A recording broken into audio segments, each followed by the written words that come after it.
బలహీనమైన ప్రవేశిస్తూ చాటు మరుగుపరుచుకొని ఏడు ఆత్మ చేత నింపండి ప్రభావ. ఈ బలంతో శక్తితో నింపి నోటి బురుగా వాడగలమని వేస్తున్నాము అడుగుచున్నాం తండ్రి. ఆమేన్. హల్లెలూయా.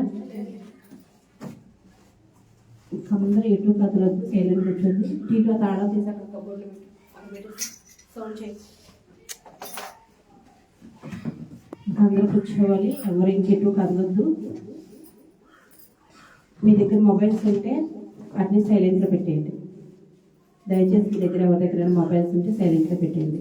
ఎవరి దగ్గర మొబైల్ ఉంటే కనుక అన్ని తీయేసి కొట్టించేవాళ్ళు. మీకు ఇప్పటికి నాకు ఇవ్వాలనుకుంటే ఇచ్చేయండి. దాన్ని అమ్మేసి చర్చిలో ఏదో ఒకటి వస్తువు కొనేస్తాను. హల్లెలూయా. మీ మొబైల్ వద్దనుకుంటే కనుక ఆన్లో పెట్టండి, కావాలనుకుంటే సైలెంట్లో పెట్టండి. హల్లెలూయా. బాగున్నారు అందరూ? సంతోషంగా ఉన్నారా? సంతోషంగా ఉన్న వారందరూ రెండు చేతులు స్తోత్రాలు చెల్లించండి. తెచ్చారా? రెండు చేతులు చూపించండి, మీ చేతులు చూపించండి. తెచ్చారా? ఇంట్లో పెట్టారా? తెచ్చారా? హల్లెలూయా. దేవుని స్తోత్రం. దేవుని సన్నిధిలో మనం ఎలా ఉండాలంటే సంతోషంగా ఉండాలి. నీరసంగా లేకపోతే దిగులుగా ఇంటికాడ ఉన్న కష్టాలని గుర్తెచ్చుకొని అలా ఉండకూడదు. హల్లెలూయా. ఎలా ఉండాలి? సంతోషంగా ఉండాలి. మరి మీకు సినిమాకి వెళ్తే సంతోషంగా ఉంటారో ఏడుస్తారో చెప్పండి. ఆ 3 గంటలు కూడా ఒక ఫోన్ వచ్చినా సరే, అమ్మ ఈ ఫోన్ మాట్లాడితే మరి ఎక్కడ మిస్ అయిపోద్దని సంతోషంగా ఉంటారు. మరి అంతకంటే చాలా పవిత్రమైన స్థలం ఇది. మరి సినిమాకి వెళ్తే నీ జీవితం పాడైపోద్ది, కానీ మందిరానికి వస్తే నీ జీవితం కట్టబడుతుంది, నీ జీవితం బాగుపడుతుంది. కానీ అటువంటి పవిత్రమైన స్థలంలోకి వచ్చినప్పుడు మనం ఎలా ఉండాలంటే సంతోషంగా ఉండాలి. అదేవిధంగా క్రమంగా కూడా ఉండాలి. అల్లరి చేయకూడదు. మరి పరిశుద్ధ గ్రంథం సెలవిస్తుంది, మందిరంలోకి వచ్చినప్పుడు నీ ప్రవర్తన అంతా జాగ్రత్తగా చూసుకోమని చెప్తుంది. హల్లెలూయా. మరి ఎలా ఉండాలంటే మనం సంతోషంగా ఉండాలి, క్రమంగా ఉండాలి, చక్కగా అందంగా కూడా ఉండాలి. మన మందిరం అందంగా ఉందా? పోయిన వారం అయితే మరి పరజాలని ఇలా ఇలా కిందకి జారిపోయి చూడడానికి అదో రకంగా ఉంది. మరి వారం వచ్చి ముందు దైవజనులు చూసి ఎలా చేస్తారో చక్కగా అన్ని వాక్యాలు పెట్టేసి ఒక మందిరంలో తయారు చేశారు. దేవుడు మనకిచ్చిన దాంట్లో ఈ మందిరం మనకు అందంగా ఉంది కదా. మరి ఇంత అందమైన మందిరంలో మనం కూడా ఎలా ఉండాలంటే అందంగానే ఉండాలి. అందంగా ఉండాలి, చూసే వాళ్ళకి అందంగా కనిపించాలంటే మనం ఎలా ఉండాలంటే మందిరంలో క్రమంగా ఉండాలి. వాక్యం ఆరాధన జరుగుతున్నప్పుడు కానీ, వాక్యం చెప్తున్నప్పుడు కానీ లేచి బయటికి వెళ్ళడము, దిక్కులు చూడడము చేయకూడదు. మనం ఉన్న కొద్ది నిమిషాలైనా సరే మనము పూర్ణాత్మతో పూర్ణ బలముతో మనం దేవుణ్ణి ఆరాధించాలి. మన ఏకాగ్రత అంతా దేవుని మీదే ఉండాలి. ఎక్కడ మనం ఆలోచనలు చేయకూడదు. అనాలోచితంగా కానీ లేకపోతే ఇంకా వేరే వేరే విధంగా దేవుని సన్నిధిలో మనము ఉండకూడదు. హల్లెలూయా. హల్లెలూయా. మరి ఈరోజు దేవుడు కొద్ది నిమిషాలు మనతో మాట్లాడాలనుకుంటున్నాడు. మొదటిగా మీకు విషయం నేను చెప్పాలనుకుంటున్నాను అనమాట. తిమోతికి రాసిన మొదటి పత్రిక 3వ అధ్యాయము 16-17 వచనాలు. తిమోతికి రాసిన మొదటి పత్రిక 3వ అధ్యాయము 16-17 వచనాలు.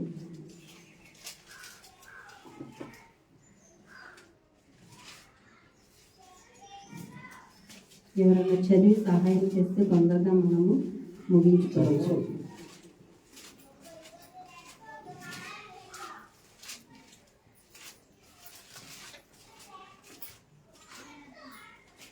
తిమోతికి రాసిన మొదటి పత్రిక 3వ అధ్యాయము 16-17 వచనాలు.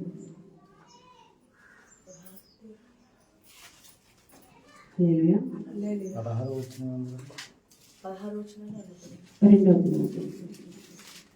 2వ క్షమించండి. 2వ తిమోతికి రాసిన పత్రిక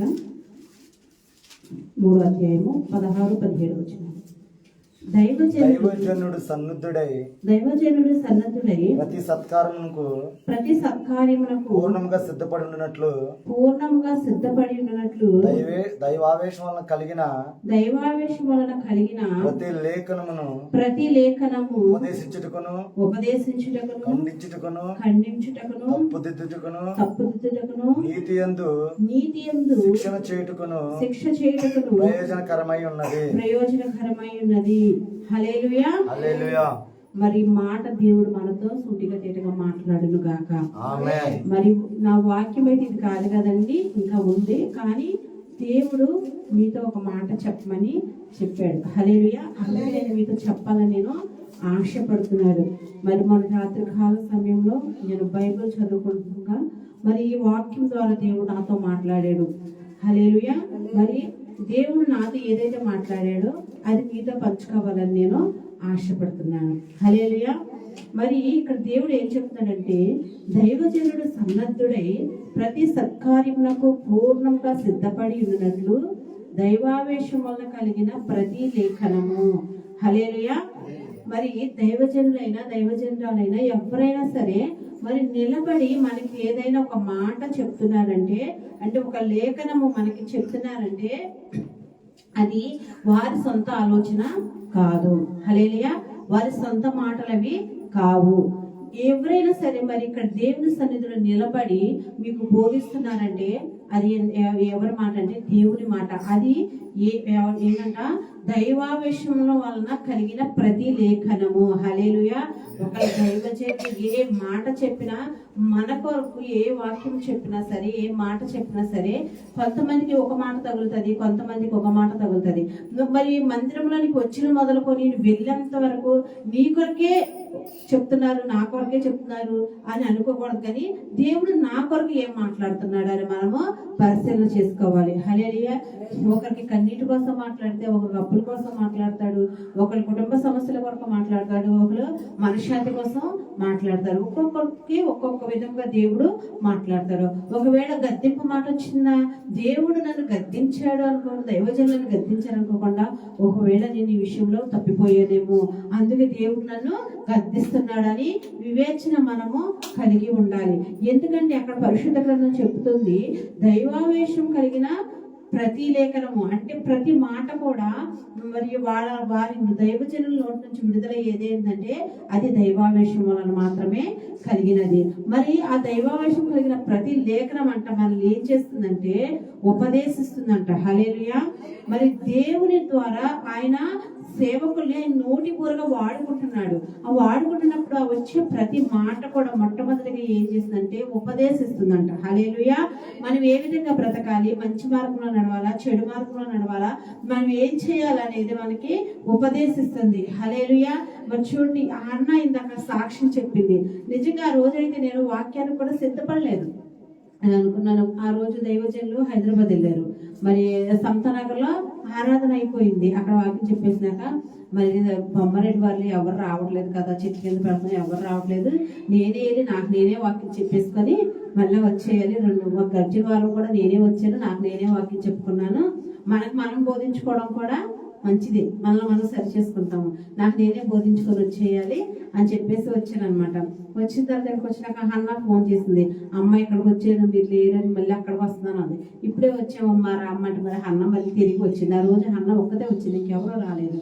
మరి నేను అనుకున్నాను ఎవరు రావట్లేదు, నేను వాకింగ్ కూడా సిద్ధపడలేదు కదా ప్రభా, మరి నేను ఏం మాట్లాడాలి ప్రభా, నేను మరి వచ్చిన ఒక గొర్రెకైనా ఆహారం పెట్టాలి, ఒక గొర్రెన ఆహారం పెట్టాలి, 10 గొర్రెలైనా 100 గొర్రెలైనా సరే ఆహారం పెట్టాలి.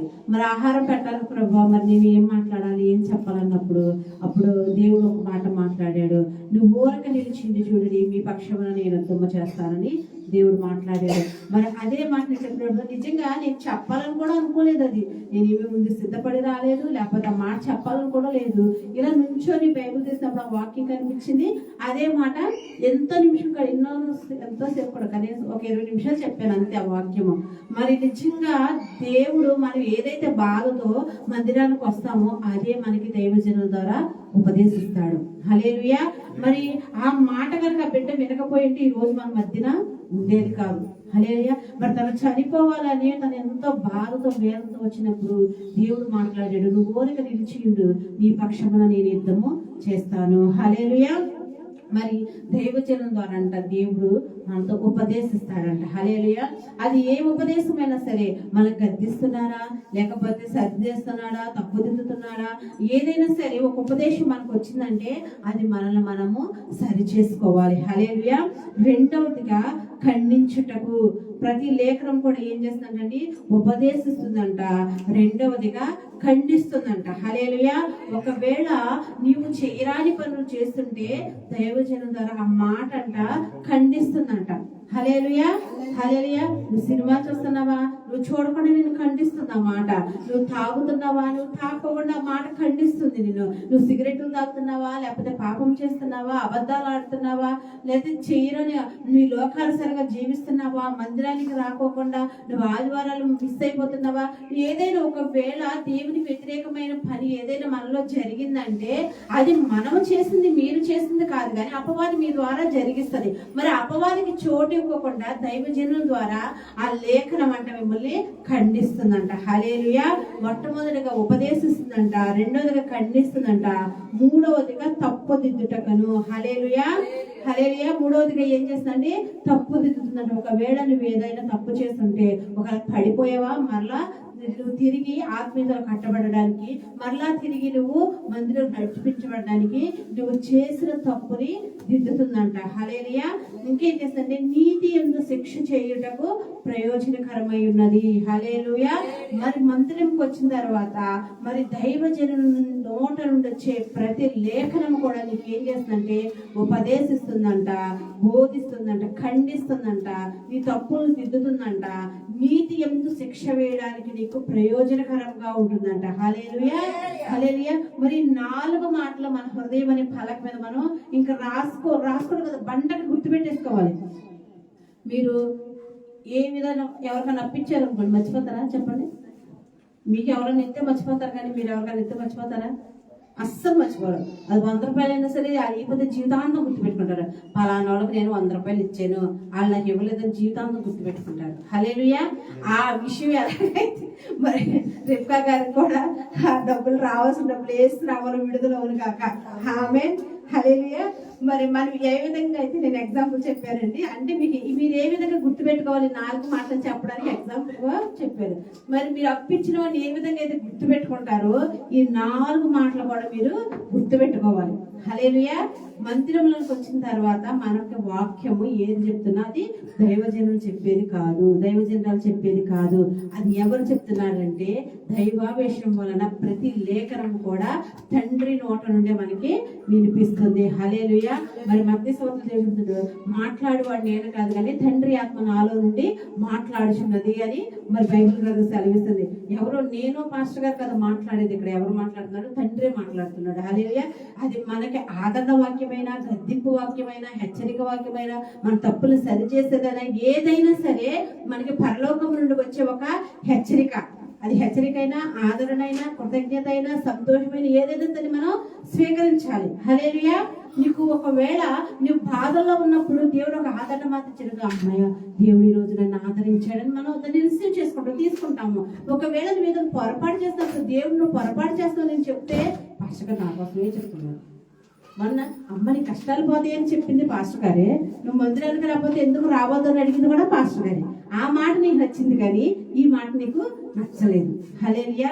2 చెప్పేది కూడా పరిశుద్ధాత్మ దేవుడే. కాబట్టి మనం మందిరికి వచ్చినప్పుడు మనం ఏం గుర్తుపెట్టుకోవాలంటే, మనకు వాక్యం వచ్చినప్పుడు ఈ వాక్యం నాకు ఉపదేశిస్తుంది, నన్ను ఖండిస్తుంది, నా తప్పులు దిద్దుతుంది, నీతి ಎಂದು నాకు శిక్ష వేయడానికి ప్రయోజనకరంగా ఉందని ఈ 4 మాటలు మీరు గుర్తుపెట్టుకోవాలి.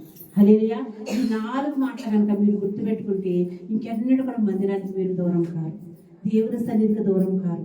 హల్లెలూయా. మీరు పాపంలో పడిపోరు, లోకాశలకు లొంగిపోరు.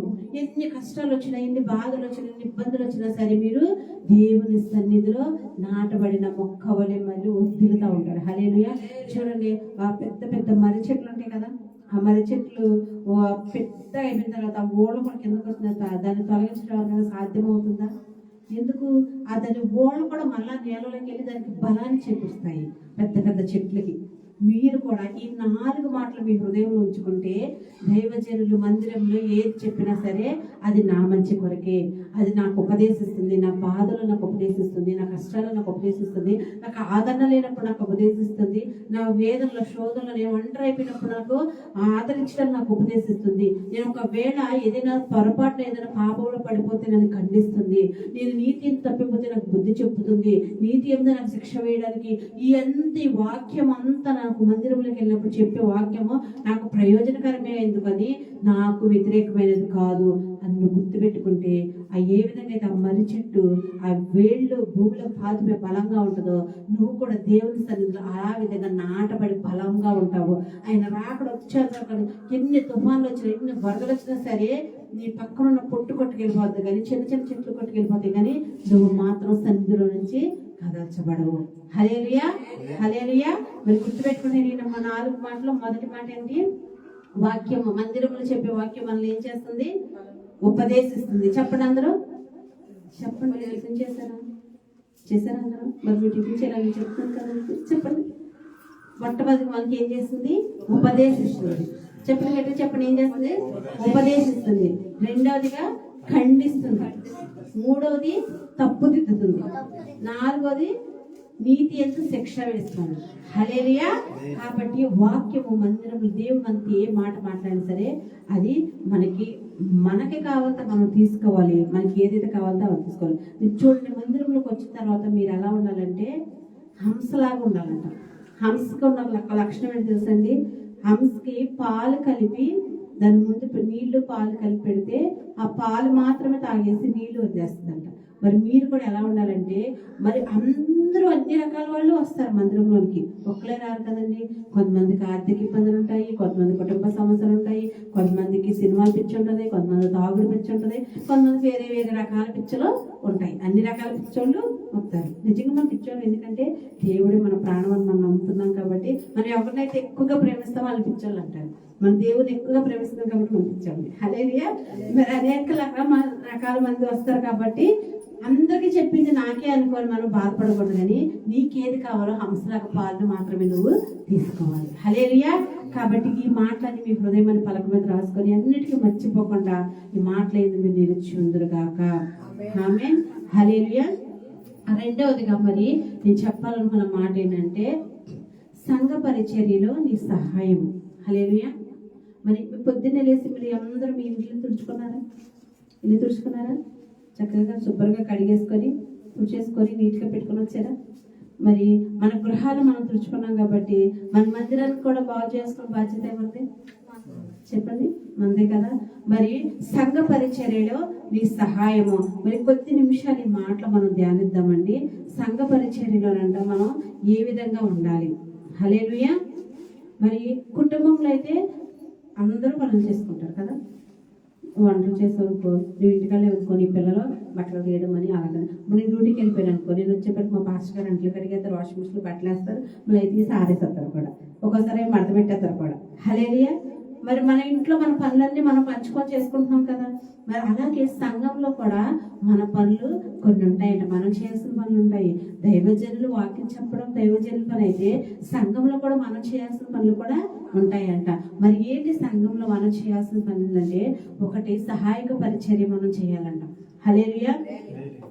సంఘంలో సహాయక పరిచర్య అనేది చాలా ముఖ్యమైనదండి. నిజంగా మీ అందరి సహాయం లేకపోతే మేము పరిచర్య చేయలేము. హల్లెలూయా. మీరందరూ సహాయం చేస్తున్నారు కాబట్టి మరి ఈ 92 ఆర్పిడ్ వచ్చి మరి 2019 నుంచి ఇప్పటి వరకు 2025 వరకు మరి 6 సంవత్సరాలు కూడా మేము ఇంతగా పరిచర్యలో ముందుకు వెళుతున్నామంటే మీ అందరి సహాయాన్ని బట్టి. హల్లెలూయా. మరి సంఘ పరిచర్యలోనంట మనం సహాయకంగా ఉండాలంట. హల్లెలూయా. చూడండి, యెహోషువ అంట మోషేకి సహాయకుడిగా ఉన్నాడంట. హల్లెలూయా. యెహోషువ మోషేకి సహాయకుడిగా ఉన్నాడు. నిర్గమకాండము 24వ అధ్యాయము 13వ వచనం. హల్లెలూయా. నిర్గమకాండము 24వ అధ్యాయము 13వ వచనం.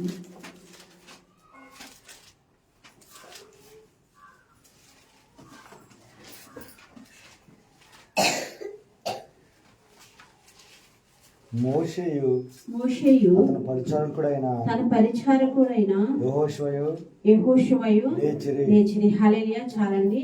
ఇక్కడ యెహోషువ ఎవరంటండి? మోషేకి పరిచారకుడు అంటే సహాయకుడిగా ఉన్నాడంట. అదేవిధంగా యెహోషువ గ్రంథము 1వ అధ్యాయము 1వ వచనము. యెహోషువ గ్రంథము 1వ అధ్యాయము 1వ వచనము. యెహోవా సేవకుడైన మోషే మృతి పొందిన తర్వాత యెహోవా నూను కుమారుడును యెహోవా నూను కుమారుడును మోషే పరిచారకుడినైన మోషే పరిచారకుడైన యెహోషువ ఎలాగ సెలవిచ్చును. యెహోషువ సెలవిచ్చిన. హల్లెలూయా. యెహోషువ ఎవరికి పరిచారకుడు ఉన్నాడండి? మోషేకి పరిచారకుడు ఉన్నాడంట. మోషే ఎవరు పరిచారకుడు ఉన్నాడు? దేవునికి పరిచారకుడుగా ఉన్నాడు. హల్లెలూయా. పరిచారకుడు అంటే సహాయం చేసేవారు. హల్లెలూయా. హల్లెలూయా. మరి మోషేకి యెహోషువ సహాయంగా ఉన్నారంట. ఇంకా ఎలీషా కంట ఏలియా సహాయకుడుగా ఉన్నాడంట. హల్లెలూయా అండి. ఎలీషా ఏలియాకు సహాయకుడుగా ఉన్నాడంట. రాజుల మొదటి గ్రంథము 19వ అధ్యాయము 21వ వచనము. రాజుల మొదటి గ్రంథము 19వ అధ్యాయము 21వ వచనం.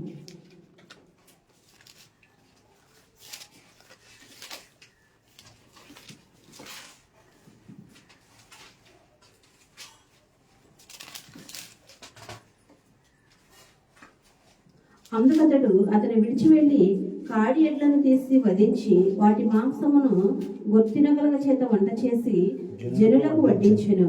వారు భోజనం చేసిన తర్వాత అతడు లేచి ఏలియా వెంబడి వెళ్ళి అతనికి ఉపచారం చేయుచుండెను.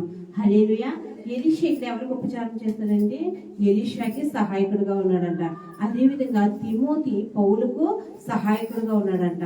మరి పౌలు బర్నబా సంఘానికి సహాయకరంగా ఉన్నారంట. హల్లెలూయా. మరి అందరూ వారి సేవకులకి సహాయంగా ఉన్నారు. హల్లెలూయా. మరి సంఘంలో నీవు సేవకులకు సహాయకులుగా ఉంటున్నావా? హల్లెలూయా. సహాయకుడు ఉండవండి ఏంటి? ఆదివారం 10:30కు పాస్టర్ గారు వచ్చి తలుపులు తీసి లైట్ వేసి కుర్చీలు వేసి కూర్చుంటే అప్పుడు మీరు వచ్చి కూర్చొని వాక్యం వినేసి ప్రార్థన చేయించుకొని మన కష్టాల కొరకు మన కన్నీళ్ళ కొరకు పాస్టర్ గారు ప్రార్థన చేసేస్తే వినేసి మన కష్టాలన్నీ తీరిపోవాలి ప్రార్థన చేసుకొని ఆశీర్వాదాలు పొందుకొని వెళ్ళిపోవడం సహాయమా? చెప్పండి. హల్లెలూయా. దైవజనులేమో మన కోసం ఉపవాసాల నుండి ప్రార్థన చేస్తుంటే మనం 3 పూట్ల తినేసి పనికి వెళ్ళిపోవడం సహాయమా? చెప్పండి. సహాయం అంటే మందిరంలో నా పని ఏముంది? హల్లెలూయా. ఈరోజు ఆదివారం కదా, మరి మందిరానికి వెళ్ళాలి. మందిరంలో నేను చేయాల్సిన పని ఏమైనా ఉందా? నేను ఏం చేయాలి? మందిరంకి వెళ్ళి మందిరంలో తుడవాలా, కుర్చీలు వేయాలా, ఎక్కడైనా ఏమైనా పోయినాయా అవి బాగు చేయాలా, ఫ్యాన్లు పనిచేస్తాయా, లైట్లు పనిచేస్తాయా, స్విచ్ బోర్డు పనిచేస్తాయా? నీకు వచ్చిన పని నువ్వు మందిరంలో సహాయము చేయాలి. మరి నువ్వు చేసినప్పుడే మరి ఆశీర్వదింపబడతావు. హల్లెలూయా. సంఘ పరిచర్య చేస్తే ఆశీర్వదింపబడతాము. హల్లెలూయా. మరి ఈరోజు చూడండి, మన మందిరంలో నిజంగా మనం మరి మందిరాన్ని తీసుకున్నాం, మన ఫ్యాన్ లేదు. మీరందరూ ఇబ్బంది పడుతున్నారా? మరి ఇంకా ఇదంతా బాగు చేయడానికని ఒక వ్యక్తిని రమ్మంటే మరి పనికి వెళ్తున్నానండి మీకు ఫోన్ చేస్తానన్నారు. మరి ఆదివారం వరకు ఫోన్ చేయలేదు, కానీ మనిషి మాత్రం ఆదివారం కనిపించాడు. హల్లెలూయా. మనకి ఏది ముఖ్యం? దేవుని పని నువ్వు చేస్తే నీ పని దేవుడు చేస్తాడు. హల్లెలూయా. అలా కాకుండా నాకు పని అందలేదు మనం వెళ్ళిపోయామనుకోండి, మన పని ఏది జరగదు. హల్లెలూయా. చూడండి, మేము చాలాసార్లు ఎక్స్పీరియన్స్ అయ్యాము. ఒకసారి నేను జాబ్ వేరే హాస్పిటల్గా మార్చిన తర్వాత నా పిఎఫ్ డబ్బులు హాస్పిటల్లో ఆగిపోతే వాటి కోసం వెళ్ళాల్సి వచ్చి, ఆ రోజు ప్రేయర్ ఉంది వేరే చోట, అంటే పాస్టర్స్ మీటింగ్ ఉంది. ఆ మీటింగ్కి వెళ్ళకోకుండా మరి ఎప్పుడే వెళ్ళాలి, మళ్ళీ 12 అయితే మరి హెచ్ఆర్ ఉండరు, నా పిఎఫ్ డబ్బులు రావని చెప్పేసి మేము ఏం చేస్తామంటే ఆ పని మానేసి దేవుడి పని అక్కడికి వెళ్ళాం. వెళ్తే అసలు పిఎఫ్ డబ్బులే కదా, నీ పిఎఫ్ నెంబర్ కూడా మాకు తెలియదామంటున్నాడు. హల్లెలూయా. ప్రభా మమ్మల్ని క్షమించడానికి వెంటనే అక్కడ పశ్చాత్తాపడి దేవుడిని అడిగి మళ్ళా దేవుని సన్నిధిలో మా తప్పును ఒప్పుకొని దేవుని పని చేసి వెళ్ళిన తర్వాత అసలు మళ్ళీ ఆ హాస్పిటల్కి వెళ్ళకోకుండానే మా పిఆర్ డబ్బులు వచ్చేస్తుంది. హల్లెలూయా. మరి దేవుని పని మనం చేస్తే మన పని దేవుడు చేస్తాడు. హల్లెలూయా. కాబట్టి మనం ఎలా ఉండాలంటే సంఘంలో సహాయకులుగా ఉండాలి. హల్లెలూయా. దైవజనులకు సహాయకులుగా ఉండాలి, సంఘంలో ఉన్న వారికి సహాయంగా ఉండాలి. ఎవరికైనా సంఘంలో ఏదైనా సహాయం కావాలనుకోండి చేయాలి, చేసేవారికి ఉండాలి. అంతేగాని వీళ్ళేమో సంతానాకు నుంచి వస్తున్నారు, వీళ్ళు బొమ్మారెడ్డి వారి నుంచి వస్తున్నారు, వీళ్ళేమో ఉండి నుంచి వస్తున్నారు, వీళ్ళకి నాకు సంబంధం లేదు అనుకోకూడదు. సంఘంలోకి వచ్చిన వాళ్ళందరూ మనం ఎవరండి? మనందరం ఒకే కుటుంబం. హల్లెలూయా. మరి మీ కుటుంబంలో మీరు అవసరం వద్ద మీరు చేయకుండా ఉంటారా? చేస్తారా? సహాయం చేస్తారండి? మీ కుటుంబంలో ఎవరికైనా ఆపద వచ్చినా కానీ ఎవరికైనా సహాయం కావాలన్నా మీరు చేస్తారా? చెప్పండి. చేయరా మీరు? మేమైతే చేస్తామండి. మరి మీరు చేస్తారలేదు నాకు తెలియదు. హల్లెలూయా. మరి మనం సంఘంలో ఎలా ఉండాలంటే సహాయకులుగా ఉండాలి. హల్లెలూయా. మరి ఆ సహాయకులుగా ఉంటే ఏంటి? మీరు అనుకుంటారు కదా, నేను ఎందుకు సహాయం చేయాలి, నాకేంటి లాభం? మందిరంలో పనిచేస్తే నాకేం లాభం? ఆ కుర్చీలు అయితే నాకేం లాభం? ఆ చీపురట్టుకొని తుడిస్తే నాకేం లాభం? వంట చేస్తే నాకేం లాభం? మరి కరెంటు పని చేస్తే నాకేం లాభం? నేను ఇది మానేసి దాన్ని పనికెళ్తే నాకు డబ్బులు వస్తాయి, చక్కగా దాంతో నేను చికెన్ మటన్ తాగేయచ్చు, ఒక వాటర్ తాగేయచ్చు అనుకుంటారు. హల్లెలూయా. మరి సంఘంలో కూడా పనిచేస్తే లాభం ఉందంటండి. మరి ఆ లాభం ఏంటో చూద్దాము. తిమోతికి రాసిన మొదటి పత్రిక 3వ అధ్యాయము 13వ వచనము. తిమోతికి రాసిన మొదటి పత్రిక 3వ అధ్యాయము 13వ వచనము.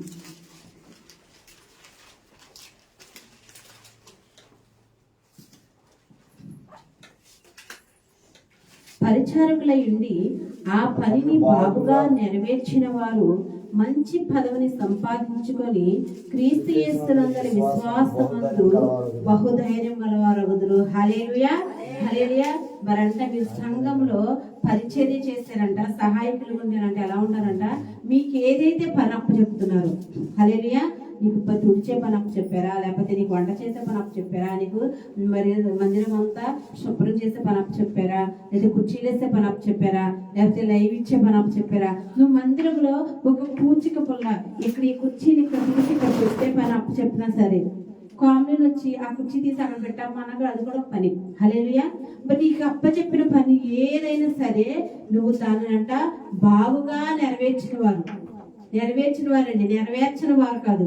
మీకు ఏదైతే పని అప్ప చెప్తారో ఆ పనిని బాగుగా నెరవేర్చిన వారంట మంచి పదవిని సంపాదించుకొని. హల్లెలూయా. మంచి పదవి అంట. పదవి అంటే ఏంటండి చెప్పండి? పదవి అంటే ఏంటి? అధికారం. హల్లెలూయా. మంచి అధికారం అంట. మరి మీరు ఫ్యూచర్లో మరి ఎమ్మెల్యేలు అయిపోతారు, ఎంపీలు అయిపోతారు, మరి నాకైతే తెలుసు. కానీ దేవుడు అంట మీరు మంచిగా మీకు అప్పగించిన పనిని నిర్వర్తించిన వారికంట మంచి పదవి అంటే అధికారం వస్తుందంట. ఒకవేళ మీ ఇంట్లో స్త్రీలైతే మీకు అధికారం లేకుండా మీ భర్త మీ మీద అధికారం చేస్తుంటే మీరు కనుక సంఘంలో పరిచయం చేస్తే అధికారులు మీరేనంట. హల్లెలూయా. మీ భర్త మీరు మాట వినాల్సింది. పురుషులైతే కనుక మీరు సంఘంలో పరిచయం చేస్తే భార్య మీ మాట వినాల్సింది, మీది అధికారం. హల్లెలూయా. నువ్వు పని చేసే చోట నువ్వు ఏ పనికి వెళ్ళినా అక్కడ నీకు విలువ లేకుండా నిన్ను అందరూ చులకన చేసి చూస్తున్నారు అనుకోండి, వీడే పని చేస్తారులే అనుకుంటారు. కొంతమంది ఎంత పని చేస్తే అసలు నేను గుర్తించరు. ఎంత చేసినా సరే నువ్వు వెళ్ళిన దగ్గర నుంచి పని అంతా నువ్వే చేస్తావు, కానీ నువ్వేం చేస్తామంటారు. వాళ్ళు నేను గుర్తించకపోయినా సరే నువ్వు చేసిన కాడ మరి తాగి పెట్టి వెళ్తారు. మా శాలిమరాజు పొద్దున్న వెళ్ళిన సాయంత్రం ఇట్లన్నీ నువ్వే మోసావు సాయంత్రం వచ్చేప్పటికి నువ్వు అసలు ఏం పని చేస్తావు అనుకుని ఎంత బాధ వేస్తుంది. మరి సంఘంలో కనుక నువ్వు పని చేస్తే నువ్వు చేసిన పదవికి గుర్తింపు వస్తుందంట, నువ్వు చేసిన పనికి అధికారం వస్తుందంట, మంచి పదవిని నువ్వు సంపాదించుకుంటావంట. పదవి అంటే నీ జీవితంలో నీకు వచ్చే అధికారమే కాదు, కానీ నీ మనసులో కూడా సంతోషం ఉంటుందంట. నువ్వు ఉన్నతమైన స్థితిలోకి నువ్వు వెళ్తావంట, నిన్ను దేవుడు ఆశీర్వదిస్తాడంట. ఇంకేంటి చూడండి, క్రీస్తు యేసునందరి విశ్వాసమందు బహుధైర్యం గలవారగుదురు. హల్లెలూయా. విశ్వాసంలోనంట బహుధైర్యం కలిగి ఉంటావంట. చూడండి, మనం చాలా ఏదైనా బాధలు చాలా మంది ఉంటారు, ధైర్యాన్ని కోల్పోతారు. ధైర్యం కోల్పోయి ఇంకా అసలు ఏదైనా చేయాలన్నా సరే ఆ కష్టం వస్తుంది, కురింగిపోతావు. అయ్యో నాకు బాధ వచ్చేసింది, నాకు అనారోగ్యం వచ్చేసింది, నాకు అప్పులు వచ్చేసింది, నేనేం చేయాలి నేను అని ఇంక ఎవరైనా సరే చాలా మీరేం చేస్తారంటే కురింగిపోతారు. మీకు ధైర్యం అనేది ఉండదు. హల్లెలూయా. కొంతమంది అనుకుంటారు, నేను బాప్తిసం తీసుకున్నా కానీ మరలా పాపంలో పడిపోయాను, ఈ పాపంలోంచి నేను బయటకు రాగలనా, నాకు ధైర్యం లేదే అని అధైర్యపడుతూ ఉంటారు. కానీ మందిరంలో కనుక నువ్వు సహాయక పరిచర్య చేస్తే కనుక క్రీస్తు యేసునందరి విశ్వాసమందు బహుధైర్యం గలవారవుతారంట. హల్లెలూయా. మరి మన దేవుని సన్నిధిలో మనం పరిచయం చేస్తే మొట్టమొదటి మంచి పదవిని సంపాదించుకుంటారంట, రెండవదిగా ధైర్యం గలవారిగా ఉంటారంట. హల్లెలూయా. మరి పరిచర్య రెండవది ఏంటంటే ప్రోత్సాహపరిచే పరిచర్య. హల్లెలూయా. చాలా మంది మందిరంకి వచ్చిన తర్వాత పక్క వాళ్ళని చులకన చేసేవారుగా ఉంటారు. చూడండి, వాళ్ళు పాటలు వాళ్ళ సరిగ్గా పాటలు రాదనుకోండి, నీకేం పాట పడుతుంది, నీకేమొచ్చి నీకు రాజు నువ్వు కూర్చో అంటారు. కొంతమంది వాక్యం చదువుతున్నా నీకు రాదు, నీకు నడవదు, వాక్యం చదవకు అంటారు. హల్లెలూయా. అలా ఉండకూడదంట. మన సంఘంలో ఎలా ఉంటే మన తోటి సహోదరుల్ని ప్రోత్సాహపరిచే విధంగా ఉండాలంట. వాళ్ళకి పాట రావట్లేదా, మరి 2 సార్లు విను, నువ్వు పాడగలవు, దేవుడికి మంచి స్వరాన్ని ఇస్తాడు అని ఆయన ప్రోత్సాహపరచాలి. వాడు వాక్యం చదవలేకపోతారు, అమ్మ నువ్వు చదువు, 1-2 సార్లు తప్పులు పోతాయి, 3 సార్లు బాగా చదువుతావు, చదువు అని ప్రోత్సాహపరచాలి. కొంతమంది మందిరానికి రాలేకపోతారు. అది ఒకవేళ నువ్వు రోజు మందిరానికి వస్తావు, ఆదివారం ప్రతి వారం మందిరానికి వస్తున్నావు, కొంతమంది రాలేకపోయే వాళ్ళు ఉంటారు. ఆ రాలేకపోయే వాళ్ళు చూసి నువ్వు ఏంటి ప్రతి వారం మందిరానికి రావట్లేదు, నువ్వు పనులు బిజీ అయిపోయావా, అంతే నువ్వు రావు, నువ్వు సైతాన్ బిడ్డవైపోయావు, నువ్వు లోహానికి అయిపోయావు అని వాళ్ళని తిట్టేవారిగా నిందించే వరకు ఉండాలి. కూడదు. మనం ప్రోత్సాహపరచాలంట. అమ్మా నీకు మనకి కష్టాలు, ఈ పనులు మనకి ఎప్పుడు ఉండేవి కాబట్టి దేవుని సన్నిధికి వస్తే నీకు ఈ రోజు వచ్చే పని, ఈ రోజు వచ్చే డబ్బులు రేపు దేవుడు నీకు ముందు రోజు చేస్తాడు అని వాళ్ళని ప్రోత్సాహపరిచే మందిరానికి నడిపించే వారిగా ఉండాలి. హల్లెలూయా. కొంతమంది మందిరాలు మానేస్తుంటారు. హల్లెలూయా. చాలా కారణాలు ఉంటాయి. కొంతమంది మందిరానికి వస్తే నాకు ఏ మేలు జరగలేదు అనుకుంటారు. కొంతమంది వచ్చినా కానీ నాకు మీ ఆశీర్వాదాలు రాలేదనుకుంటారు. కొంతమంది విశ్వాసం తిట్టారను, లేకపోతే దైవజనులు కోప్పడారను, దైవజనులు కోప్పడని చాలా కారణాల వల్ల మందిరానికి దూరం అయిపోయిన వాళ్ళు ఉంటారు. వాళ్ళ దగ్గరికి వెళ్ళి ఏమని చేయాలంటే వాళ్ళు ప్రోత్సాహపరచాలి. మన జరిగింది జరిగిపోయింది, అపవాది మనం దేవుని సన్నిధికి దూరం చేసింది, మరలా నువ్వు దేవుని సన్నిధికి వస్తే నువ్వు కోల్పోయిన ఆశీర్వాదాలు నువ్వు పొందుకుంటావు కాబట్టి నువ్వు మందిరానికి రా అని వారిని ప్రోత్సాహపరిచే వారిగా ఉండాలి. హల్లెలూయా. అంతేగాని రాకపోతే నాకు ఎందుకు, నేను వస్తున్నాను కదా, నేను వస్తే చాలు, నేను బలపడితే చాలు, నేను పరలోకం వెళ్తే చాలు, వాళ్ళు వచ్చినా రాకుండా నాకు సంబంధం లేదు అని మాత్రం అనుకోకూడదు. మనతో పాటు మన సహోదరులను కూడా మనం పరలోకానికి తీసుకువెళ్ళాలి. హల్లెలూయా. మనం ఒక్కడమే వెళ్ళాలనుకోకూడదు, అది స్వార్థం అవుతుంది. మనతో పాటు కూడా మన సహోదరులను కూడా మందిరానికి తీసుకెళ్ళాలి. అలా తీసుకెళ్ళాలంటే మనం ఏం చేయాలంటే ఎవరైతే మందిరానికి ఆగిపోయారో రాకుండా వారి దగ్గరికి వెళ్ళి వాళ్ళని ధైర్యపరిచి ప్రోత్సాహపరిచి మరలా తిరిగి మందిరానికి వారిని నడిపించాలి. హల్లెలూయా. మరి అందరూ మీరు చేస్తారా? మన సంఘంలో చాలా మంది మరి అపవాది కూరలు చిక్కుకొని దేవుడికి దూరమైపోయిన వాళ్ళు ఉన్నారు. మరి వారందరితో మీరు మాట్లాడే మందిరానికి నడిపిస్తారని నేను ఆశపడుతున్నాను. మరి ఎవరైతే మన సంఘంలో మానేసిన వాళ్ళని ఎవరైతే ఒక్కనన్నా నెక్స్ట్ వీక్ మందిరాన్ని తీసుకొస్తారు, ఇక్కడ మీరు అందరిలో వాళ్ళకి గిఫ్ట్ ఇస్తారు, తీసుకొచ్చాను సర్ప్రైజ్ గిఫ్ట్. హల్లెలూయా. మనం ఎలా ఉండాలంటే ప్రోత్సాహపరిచే వారిగా ఉండాలి కానీ వారిని నిరుత్సాహపరిచే వారిగా, వారిని విడిచిపెట్టే వారిగా మనం ఉండకూడదు. ఇది కూడా ప్రోత్సాహపరిచే పరిచర్య కూడా ఒక సహాయపరిచర్య. వాళ్ళు మందిరానికి దూరం అయిపోయి అపవాదికి దగ్గర అవుతున్నారు. నువ్వు దేవునికి దగ్గర దూరం అయ్యమంటే ఏంటి? సైతానికి దగ్గర అవుతుందని అర్థం.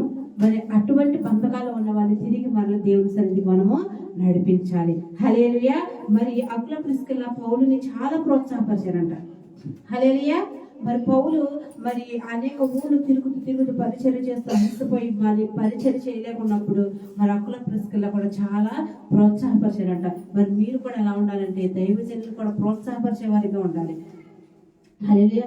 చాలాసార్లు మేము కూడా కృంగిపోతామండి. మరి ఆత్మలు రానప్పుడు, వచ్చిన వాళ్ళు మరలా తిరిగి దూరం అయిపోయినప్పుడు, నా బిడ్డలో అనుకున్న వాళ్ళే మరలా తిరిగి మమ్మల్ని విడిచిపెట్టి వెళ్ళిపోయినప్పుడు, అనుకోని కార్యాలు జరగనప్పుడు, నిజంగా మీకు ఏదైనా సమస్య మీరు వచ్చి మీరు ప్రార్థన చేయించుకొని ఒకవేళ అది కనుక మీ జీవితంలో జరగకపోతే మీకన్నా ఎక్కువ బాధ మాకే ఉంటుంది, ప్రభు ఎందుకు జరగలేదు అని. మీకు ఏ సమస్య ఉందో ఆ సమస్య పోయేంత వరకు మేము పోరాడుతూనే ఉంటాము. హల్లెలూయా. మరి అటువంటి సమయంలో మేము కృంగిపోతున్నప్పుడు మీరే మమ్మల్ని ధైర్యపరచాలి, సేవకులు ధైర్యపరచాలి. పాస్టర్ గారు మరి కృంగిపోవద్దు, మరి వెళ్ళిపోయిన వాళ్ళందరూ మరలా వస్తారు, మనం మందిరం కట్టుకుంటాము, మనం ఇంకా ఈ చెట్టు కిందనో లేకపోతే పరదాల కిందనో కాదు, మనం మందిరం కట్టుకుంటాము, సుందరమైన మందిరం దేవుడు మనకి ఇస్తాడు, మనందరం కలిసి చేద్దాము, ఈ పరిచర్య మనది, మనం కలిసి చేద్దామని మీరందరూ ఏం చేయాలి? దైవజనుల్ని ప్రోత్సాహపరచాలి. హల్లెలూయా. మరి అకుల ప్రిస్కిల్లా కూడా పౌలుని ప్రోత్సాహపరిచారంట. హల్లెలూయా. మరి యోసేపు కూడా జైల్లో ఉన్నప్పుడు అనేక మందిని అక్కడ ప్రోత్సాహపరిచారంట. హల్లెలూయా. మరి మందిరంలో మనం ఏం చేయాలంటే సహాయక పరిచర్య చేయాలి, ప్రోత్సాహపరిచే పరిచర్య కూడా మనము చేయాలంట. మూడవదిగా దయ చూపించే పరిచర్య చేయాలంట. ఎవరికైనా ఏదైనా అవసరం ఉన్నప్పుడు వారిపై మనం దయ చూపించాలంట. హల్లెలూయా. మన సహోదరికి ఏదైనా కష్టం వస్తే వారికి మనం దయ చూపించే వారిని ఆదరించే వారికి మనము ఉండాలి. హల్లెలూయా. అంతేగాని వాళ్ళకెందుకులే, వాళ్ళ కష్టం వచ్చింది, వాళ్ళకి అప్పులు ఉన్నాయి, అప్పులు వాళ్ళు అడుగుతున్నారు కదా, మనలో కాదు కదా అని మనం వాళ్ళని విడిచిపెట్టేవారిగా ఉండకూడదు. హల్లెలూయా. మరి అపోస్తల కార్యం 10వ అధ్యాయం 2వ వచనంలో ఒకసారి చూద్దాం. అక్కడ చూడండి. మరి కొర్నేలి ఏ విధంగా పరిచర్య చేస్తున్నాడు, దయ చూపించే పరిచర్య. అతడును తన ఇంటి వారందరితో కూడా అతడును అతని ఇంటి వారందరూ కూడా దేవుని యందు భయభక్తులు గలవాడై ఉండి దేవుని యందు భయభక్తులు గలవాడై ఉండి ప్రజలకు బహుధర్మం చేయొచ్చు ఎల్లప్పుడూ దేవునికి ప్రార్థన చేయువాడు. హల్లెలూయా. ఇక్కడ కొర్నేలు ఏం చేస్తానండి, ప్రజలకు బహుధర్మం చేస్తున్నాడంట. హల్లెలూయా. మనం కూడా లేని వారి పట్ల దయ చూపించాలంట. మన చేతనైన సహాయం మనము చేయాలి. హల్లెలూయా. ఇంకా 4వదిగా ప్రతి కార్యాన్ని జాగ్రత్తగా నడిపించే పరిచర్య. హల్లెలూయా. మరి పరిచర్య ఇంకా మన మందిరంలో మొదలవలేదు, కానీ మీరు మరి మొదలవ్వాలని దేవుని పేరిట కోరుకుంటున్నాను. హల్లెలూయా. మరి ఏదైనా విషయంలో మందిరం కట్టాలనుకుంటున్నాం మనము, మరి దానికి అవసరమైన ప్రతి వస్తువు, సిమెంట్ కావాలి, ఇటుకలు కావాలి, ఇనుము కావాలి, ఇసుక కావాలి, ఇవన్నీ కూడా ఎంత వస్తుంది, ఎంత కొంటున్నాము, మంచిగా కొంటున్నాం లేదా, ఎక్కువ రేటుకి ఇస్తున్నారా, తక్కువ రేటుకి ఇస్తున్నారా, వచ్చిన వారు సరిగ్గా పని చేస్తున్నారా లేదా, అందరూ మంచిగా ఉంటున్నారు లేదా, పని ఎలా జరుగుతుంది అని ప్రతి కార్యాన్ని గమనించాలంట. దాన్ని అడ్మినిస్ట్రేషన్ అంటారంటే పరిశీలన చేయాలి. అది కూడా ఒక పరిచర్య. నా ఎందుకులే అయ్యగారు నన్ను వీటికి ఇక్కడ ఉన్నాయి తీసి అక్కడ పెట్టమన్నారు, అంతే నేను పెట్టేసిన పని అయిపోయింది అనుకోకూడదు. హల్లెలూయా. ఈ సిమెంట్ని అక్కడ పెట్టమన్నది, సిమెంట్ బస్తా పెట్టేసిన పని అయిపోయింది అనుకోకూడదు. ఏం చేయాలంటే మనము ప్రతి విషయాన్ని మనం జాగ్రత్తగా పరిశీలన చేయాలంట. మరి అందరూ వస్తున్నారా లేదా మందిరానికి, ఈరోజు ఎవరు వచ్చారు, ఎవరు రాలేకపోతే ఎందుకు రాలేదని వారిని కూడా వెళ్ళి మరి పలకరించి, ఏమ్మా ఈరోజు మందిరానికి రాలేదే అని వాళ్ళని అడిగి వాళ్ళని తీసుకొచ్చే విధంగా ఉండాలి. ప్రతి కార్యాన్ని క్రమంగా నడిపించాలి. హల్లెలూయా. అది కూడా ఒక పరిచర్య. హల్లెలూయా. ఇప్పుడు వరకు ఎన్ని చెప్పుకున్నామండి మనం? చెప్పండి, ఎన్ని పరిచర్యలు చెప్పుకున్నాం మనం? 4 చెప్పుకున్నాం. మొట్టమొదటి ఏంటి చెప్పండి? సహాయక పరిచర్య. చెప్పండి. మరి మీకు అసలు ఇప్పుడు చెప్తుందే గుర్తులేకపోతే మీరు సహాయ పరిచర్య ఏం చేస్తారు? ఇది చెబుతే మీరు చెబుతూ ఇచ్చిపెట్టేస్తారా? హల్లెలూయా. దేవుడు 2 చెవులు ఇచ్చింది మీకు తెలుసా? ఈ చెబుతూ ఈయన మైండ్లో ఎక్కించుకోవడానికి, ఇటు వదిలేయడానికి. హల్లెలూయా. సంతోషంగా ఉండండి. ఎందుకు అందరంత దిగాలుగా ఉన్నారు? గాలి లేదనా? వచ్చే వారానికి దేవుడు మనకు ఫ్యాన్ ఇచ్చిన కాక, ఆమేన్. ఆ ఫ్యాన్ ఇచ్చేవారిని దేవుడు లేపును కాక. హల్లెలూయా. మొట్టమొదటి ఏంటి? సహాయక పరిచర్య. 2వది ప్రోత్సాహపరిచే పరిచర్య. 3వది దయా పరిచర్య. 4వది ప్రతి కార్యాన్ని క్రమపద్ధతిలో నడిపించే పరిచర్య. ఇంకా 5వ చెప్తున్నాను. ఈ 5వ చెప్పినప్పుడు నన్ను ఎవరు తిట్టుకోకండి, గొనుక్కోకండి, సనుక్కోకండి. హల్లెలూయా. ఈ 5వ పరిచర్య ఏంటి? ఇచ్చే పరిచర్య. హల్లెలూయా. మా పాస్టర్ గారు ఎప్పుడు ఇచ్చే పరిచర్య చెప్తున్నారు, ఎప్పుడు ఇవ్వాలో చెప్తున్నారని తిట్టుకోకండి. హల్లెలూయా. మరి మన సన్నిధిలో ఏది చేసినా సరే అది దేవుని మహిమ కొరకే, అది మన ఆశీర్వాదం కొరకే. హల్లెలూయా. కొరింథీయులకు రాసిన 2వ పత్రిక 8వ అధ్యాయము 1 నుంచి 3 వచనాలు. కొరింథీయులకు రాసిన 2వ పత్రిక 8వ అధ్యాయము 1 నుంచి 3 వచనాలు. సహోదరులారా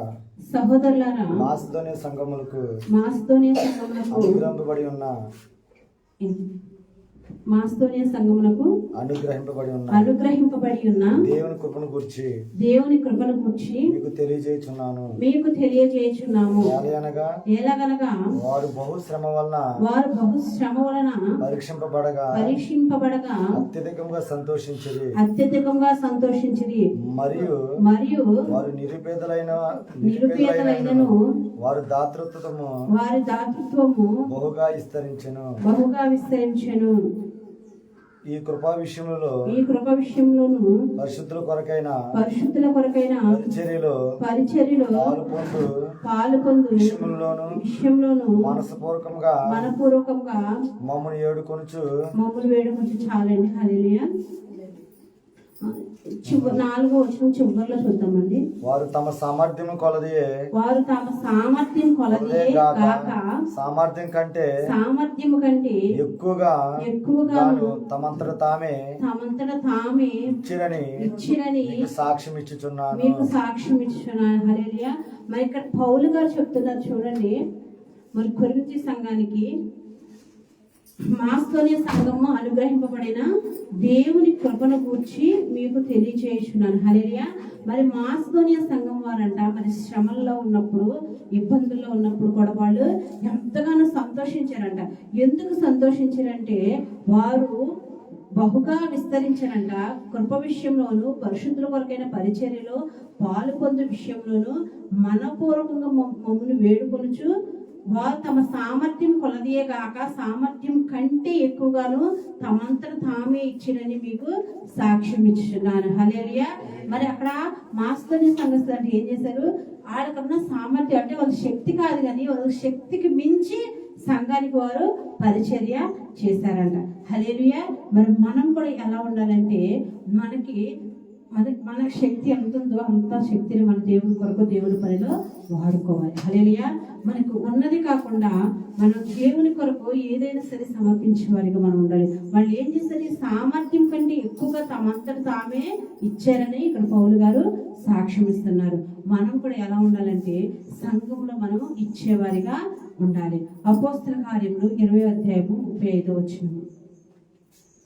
అపోస్తల కార్యములు 20వ అధ్యాయము 35వ వచనం.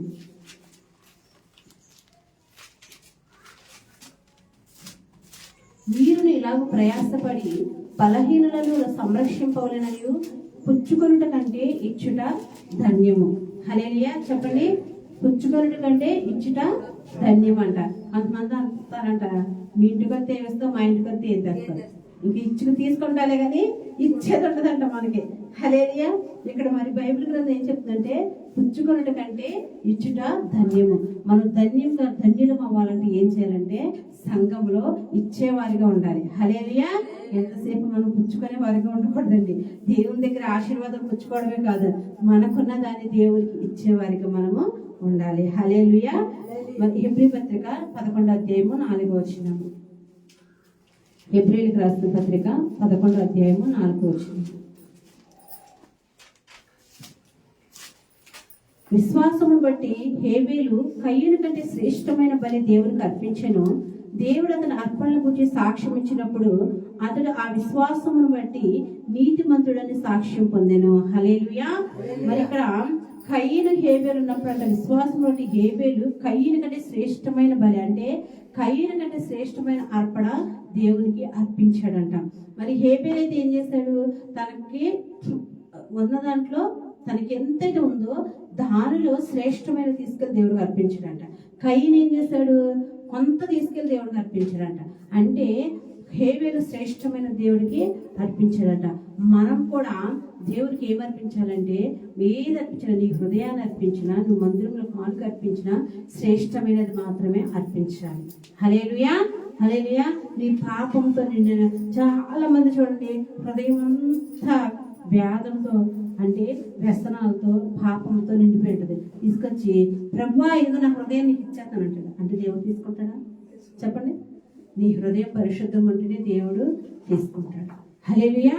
అదేవిధంగా నువ్విచ్చే అర్పణ అయినా సరే, నువ్విచ్చే కానుకైనది కానీ దేవునికి శ్రేష్టమైనది మనం ఇవ్వాలంట. హల్లెలూయా. మనం ఎప్పుడైతే శ్రేష్టమైన దేవుడికి ఇస్తామో దేవుడు మనల్ని ఆశీర్వదిస్తాడంట. ఇక్కడ హేబేలు అంట సాక్ష్యం పొందాడంట. ఏమో తెలుసా? విశ్వాసమును బట్టి నీతిమంతులను సాక్ష్యం పొందాడంట. హల్లెలూయా. మరి మనం కూడా నీతిమంతులుగా ఉండాలంటే మనం ఏం చేయాలంటే శ్రేష్టమైనది దేవునికి అర్పించాలి. హల్లెలూయా.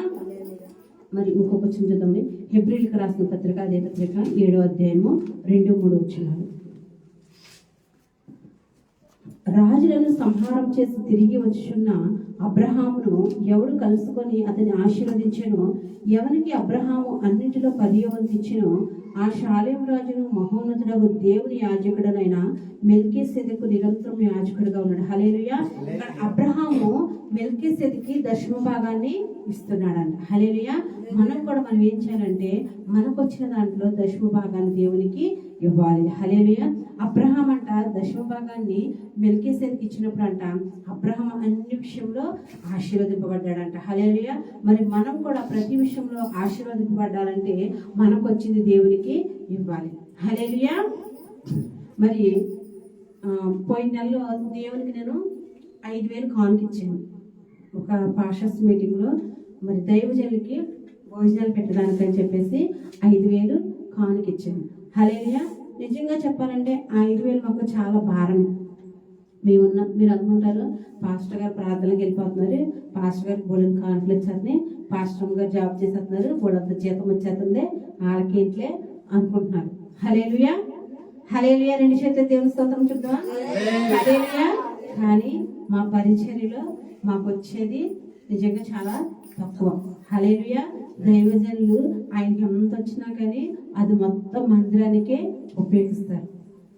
మందిరం ఎంతసేపు నిజంగా దైవజనులు ఇంట్లో ఉప్పు ఉందా, కారం ఉందా, కూరగాయలు ఉన్నాయా అని చూడరు కానీ మందిరంలో సౌండ్ బాక్స్లు ఉన్నాయా, మైకులు పనిచేస్తున్నాయా, చేపలు ఉన్నాయా, కుర్చీలన్నీ బాగున్నాయా, ఇంకా ఎంతసేపు దైవజనులకి ఏ ఆలోచన అండి, మందిరంలో అయ్యున్నాయా అని ఏ చూస్తాను నేను అంటారు. భాస్కర్ అన్నీ ఉన్నాయి కదా, ఇంకెందుకు ఏమి లేదని ఆలోచిస్తారు అంటాను. ఇప్పుడు మనం అన్ని చూసుకుంటే రేపొద్దున చూసుకునే పని ఉండదు. ఇవాళ ఒక్కలే వస్తున్నారేమో, రేపొద్దు 100 మంది తప్పెత్తుకుంటాం మనం అంటారు. హల్లెలూయా. మరి మనం కూడా ఎక్కడున్నామని మనం చెప్పండి. ఇక్కడే ఉన్నారా? ఇక్కడే ఉన్నారా? ఇక్కడే ఉన్నారా? ఉన్న వాళ్ళందరూ హల్లెలూయా చెప్పండి. హల్లెలూయా. మరి మన దేవునికి ఇచ్చేవారికి ఉండాలి. మరి మందిరంలో నేను అలాగా ఆ 5,000 ఇవ్వడం కూడా నాకు చాలా కష్టమే, కానీ నేను ఇవ్వాలని ఆశపడినప్పుడు దేవుడికి ఇచ్చాను. నేను ఇచ్చింది ఎంతండి? అక్కడ మందిరంలో 5,000 ఇచ్చాను. 5,000 ఇచ్చినప్పుడు డిసెంబర్ నెలలో నేను పాస్టర్స్ మీటింగ్కి 5,000 భోజనానికి ఇచ్చాను. ఇచ్చినప్పుడు ఆ నెలలో నేను ఎంత సంపాదించాను తెలుసండి? శాలరీ 20,000 వస్తే డ్రెస్సింగ్లు చేసి 30,000 సంపాదించాను. హల్లెలూయా. అంటే మొత్తం ఎంత వచ్చిందండి? 50,000 వచ్చింది. 50,000 ఒకేసారి రాలేదండి, కానీ ఏ రోజు ఆ రోజు వచ్చినాయి. మాకు పండగలకు కానీ, మరి క్రిస్మస్ ఆరాధన జరిపించడానికి కానీ, మరి ఇంకా ఎవరికైనా సహాయం చేయడానికి, పేదలకు సహాయం చేయడానికి, మా కుటుంబ అవసరతలకి, మా పిల్లలకి, మరి పండగ అంటే పిల్లలకి ఖర్చులు ఉంటాయి కదా, మనకున్నా లేకపోయినా పిల్లలకు ఉండాలి కదా. మరి దేవుడికి నేను ఇచ్చాను కాబట్టి దేవుడికి నేను ఎంత ఇచ్చాను? ఒకటే ఇచ్చాను. దేవుడు నాకు ఎంత ఇచ్చాడు? 5 రెట్లు ఎక్కువ ఇచ్చాడు. హల్లెలూయా. నేను అనుకునేదాన్ని, నేను ఆ మీటింగ్కి వెళ్ళినప్పుడు ప్రతి వారం ఒక పాస్టర్ గారిని గమనించేదాన్ని. మరి దైవజనులు ఎప్పుడైతే భోజనానికి లేకమన్నప్పుడు ఎవరు లేసిన లేకపోయినా ఆయన మాత్రం ముందే లేపుతాడు. ప్రతి నెల లేపుతాడు ఆయన. నేను అనుకునే నీకు ప్రతి నెల ఎక్కడి నుంచి వస్తుంది డబ్బులు అనుకునేదాన్ని. నిజంగా ఒక నెల ఇస్తే మనం ఎంత ఆశీర్వదింపడతామో. నేను కదా దేవుడు నాకు ప్రతి నెల ఇచ్చే కృపను దయచే దేవుడు అని ప్రార్థన చేసుకుంటున్నాను. మన ప్రతి నెలతో దేవుడు ప్రతి నెల ఇంకా ఎక్కువ ఆశీర్వదిస్తారు కదా. హల్లెలూయా. ఆ కృప నాకు వచ్చింది కాక మనం దేవునికి ఎంత ఇస్తే అంతకు 1000 రెట్లు దేవుడు మనకి ఇస్తాడు. హల్లెలూయా. కాబట్టి మనం దేవునికి ఇచ్చి శోధించాలంట. నేను ఇచ్చిన ప్రభా నాకు లేదు, అయినా నీకు ఇస్తున్నాను. నా పిల్లలకి పండగలకి ఏ లోటు ఉండకూడదు. మా అమ్మ జాబ్ చేస్తుంది, మా నాన్న పాస్టర్, అయినా సరే మాకు ఏమీ లేదు, నాకు పిల్లలు బాధపడకూడదు అనుకున్నాను. ప్రతి సంవత్సరము మా పిల్లలకి 2 జతలే బట్టలు కొనేవాడు. ఈ సంవత్సరం 4 జతలు బట్టలు కొన్నాను. హల్లెలూయా. ప్రతి సంవత్సరం ఏదో పాత షాప్లోనే కొనేవాడు. ఈ సంవత్సరం ఆ రోజే ఓపెన్ చేసిన షాప్లో కొన్నాం, పెద్ద షాపింగ్ మాల్లో కొన్నాం. హల్లెలూయా. మన దేవుడికి ఇస్తే దేవుడు మనకిస్తాడు. మనకున్న ప్రతి అవసరతను కూడా ఆయన తెలుసుకుంటాడు. హల్లెలూయా. మనం అనుకుంటాం, అమ్మో ఈ డబ్బులు ఇచ్చేస్తే దేవుడికి ఇంకా నాకు ఉండవు కదా అనుకుంటాం. నువ్వు ఒకటి ఇస్తే దేవుడు నీ ప్రతి అవసరతను తీరుస్తాడు. నువ్వు అదొక్కటే ఆలోచిస్తావు, నీ డబ్బులు ఉంటే నీ రోజు నేను తినగలను కదా అనుకుంటావు. దేవుడు కనుక నువ్వు అది ఇస్తే నీకు తినడానికి ఇస్తాడు, కట్టుకోవడానికి ఇస్తాడు, ఉండడానికి ఇస్తాడు, ఇంకా ఇతరులకు ఇవ్వడానికి కూడా ఇస్తాడు. హల్లెలూయా. కాబట్టి మనం ఏం చేయాలంటే దేవుడికి ఇచ్చేవారికే ఉండాలి. సంఘంలో మనం ఇచ్చేవారిగా ఉండాలి. హల్లెలూయా. మరి చివరిగా గలతీయులకు రాసిన పత్రిక 6వ అధ్యాయము 6వ వచనం. గలతీయులకు రాసిన పత్రిక 6వ అధ్యాయము 6వ వచనం. వాక్యోపదేశం పొందువాడు ఉపదేశించువానికి మంచి పదార్థములన్నిటిలో భాగం ఇవ్వవలెను. హల్లెలూయా. చూడండి, వాక్యోపదేశము పొందువాడు ఉపదేశించువానికి మంచి పదార్థములన్నిటిలో భాగం ఇవ్వవలెను. హల్లెలూయా. ఎంతమందికి అర్థమైందండి మాట? అర్థమైందా? మళ్ళీ చూద్దాం జాగ్రత్తగా. వాక్యోపదేశము పొందువాడు ఉపదేశించు వారికి మంచి పదార్థములన్నిటిలో భాగం ఇవ్వవలెను. అర్థమైంది? ఎంతమందికి అర్థమైంది? చేసేద్దండి. ఏం అర్థమైంది చెప్పండి, చెప్పండి.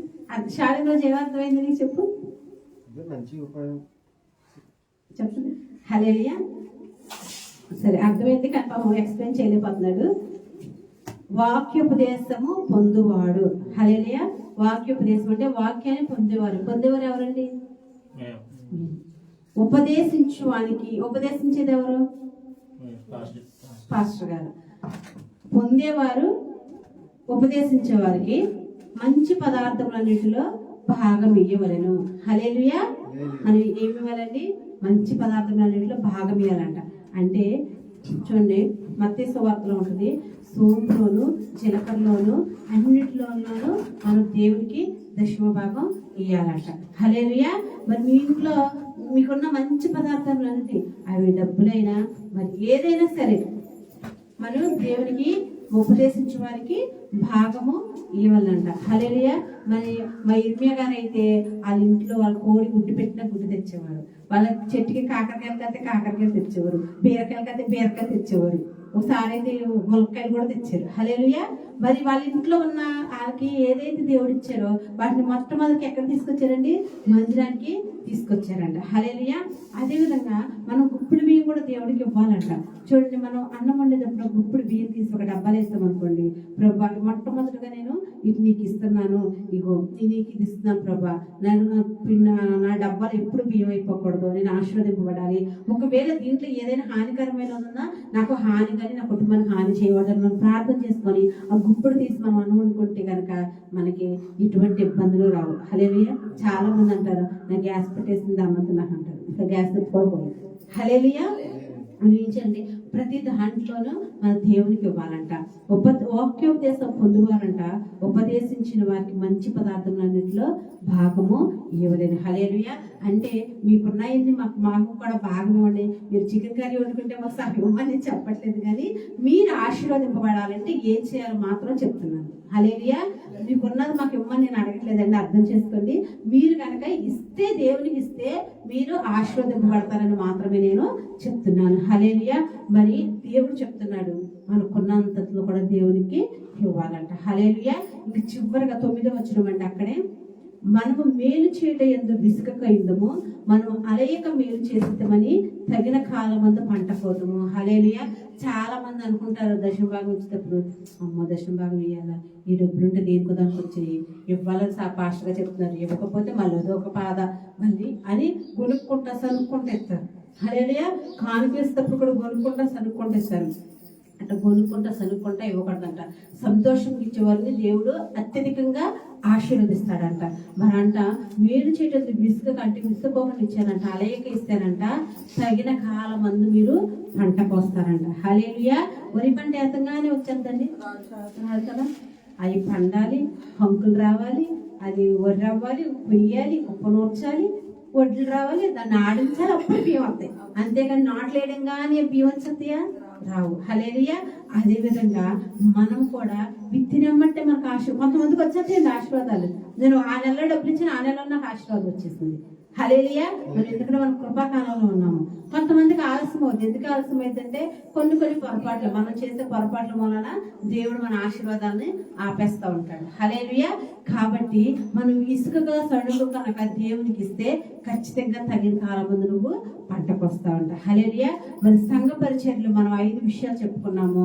మొట్టమొదటిగా సహాయం చేయాలి సంఘంలో, రెండవదిగా ప్రోత్సాహపరచాలి, మూడవదిగా దయా పరిచర్య చేయాలి, నాలుగవదిగా క్రమంగా ప్రతి విషయంలోనూ క్రమంగా అబ్జర్వేషన్ చేస్తూ ఏం జరుగుతుంది సంఘంలో అబ్జర్వేషన్ చేసే పరిచర్య కూడా చేయాలి. ఐదవదిగా ఇచ్చే పరిచర్య మనము చేయాలి. హల్లెలూయా.